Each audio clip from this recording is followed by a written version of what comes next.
You are watching Sipping Off the Cuff on TequilaAficionado.com. I'm Alex Perez. I'm Mike Morales. And Alex, we're going to continue our tour through Penasco.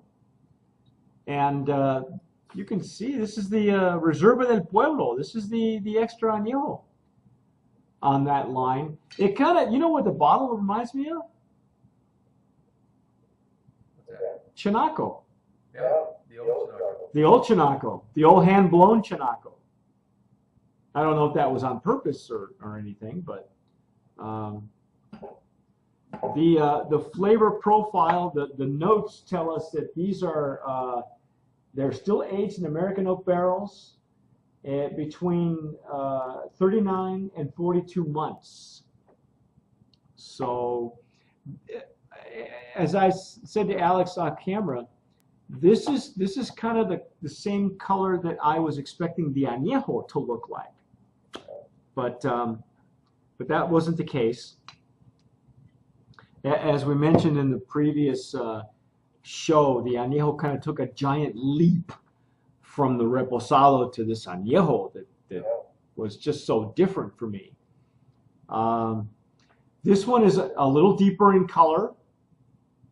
It's actually very rich looking, so it's got a nice color on its own. And I think if I'm not mistaken, the bottle looks like it's a little bit tinted as well. So the bottle makes it gives it a little bit darker look also.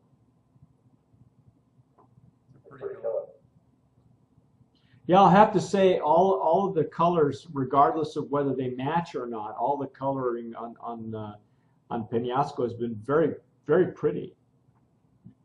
A deep gold color.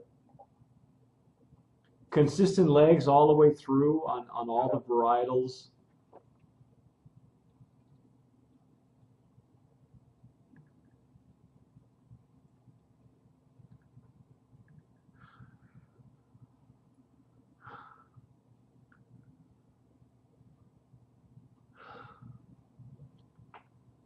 You get a lot of alcohol. Is yours alcoholic? Yeah, maybe they just opened up the bottle. Yeah. Alex and I don't very often. I'll open the bottles before Alex does. Most of the time you'll see him uncracking the seal on the bottle. So he rarely will have had it before we go on camera. So Yeah, might need some time to open it up. I'm not getting a whole lot of it in the bouquet. maybe we should have ran it through the aerator. I always keep mine on the table here because I never know when I'm going to want to just use it, for one reason or the other. Well, I do get some vanilla kernel. And it still feels like it's going to be hot too. I get a little honey on the top also. Yeah. Because I think we discovered we had a lot of honey in the añejo.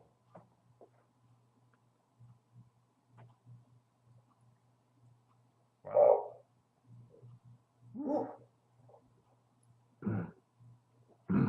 It's hot too.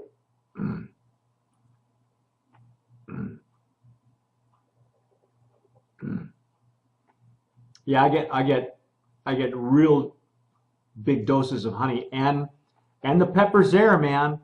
Yeah. It's still hot on the way down. It's got a long finish because of it. Yeah. It's good. I'm surprised. I mean, having been so long in contact with the wood, you get so much spice out of this stuff.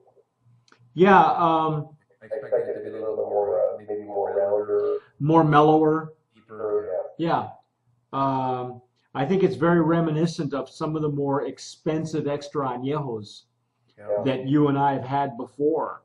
Where they're either more in the traditional tequila sense, or they're really sweet. They go from one end to the other, and this one kind of sits right in the middle.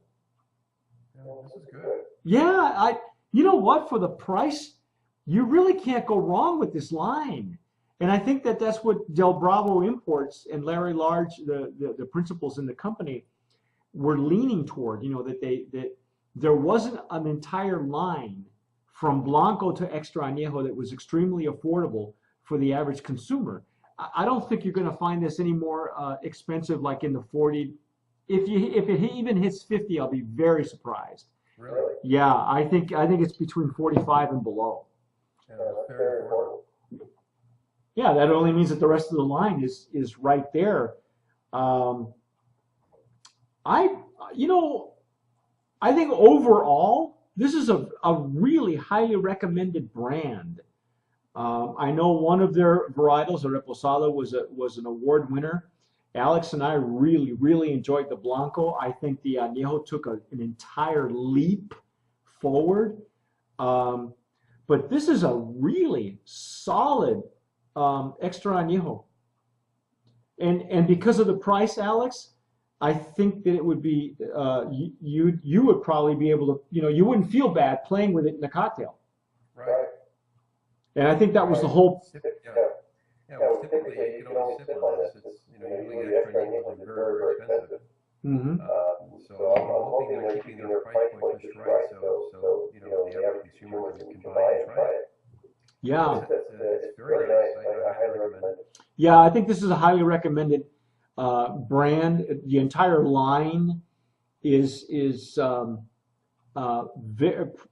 know it'll be very affordable, and if I know these folks, they're going to have it available in several markets. I know that they'll be in Texas here very, very shortly. I believe they are in Southern California. They are in Arizona as well. I've met with Larry. He's the managing partner. These guys, they have a couple of articles that were written about them. This company is finding these niches and they're filling it with particular lines of tequila. So you're going to watch out for things like Diva Tequila, which you have the bottle that we had shown when we did the Blanco. They're going to come up with something called 69. That'll happen. I believe they have one that we have yet to receive, and it's Route 66 Tequila.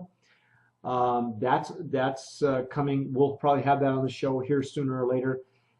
They are a real smart company, and I believe that as a company, they're going to be ones to watch. They're very deliberate, very careful, very cagey, and they have some real all-stars. It's kind of like a really good baseball lineup. You got your leadoff hitter, you got your guy who can steal a base, you got a great pitcher, yeah, and then you got somebody who's going to hit cleanup, and they've got a few stars in this lineup. So I would suggest you keep an eye out for anything from Del Bravo, probably anything off of the Gnome. Was it 1443, I believe? Yeah, 1433. 1433. I believe all their tequilas are going to come out of that distillery. I may be wrong. And the other one to watch out for is Diva Tequila. You're going to be very pleasantly surprised. Highly recommended. Really, really surprised by this Extra Añejo. I think it's going to be versatile, and because of the price point, you can play with it in a cocktail and not hurt yourself. I agree. Great. So that's it for us here. It's Sipping Off the Cuff. I'm Mike Morales. I'm Alex Perez. As always, we encourage you to sip with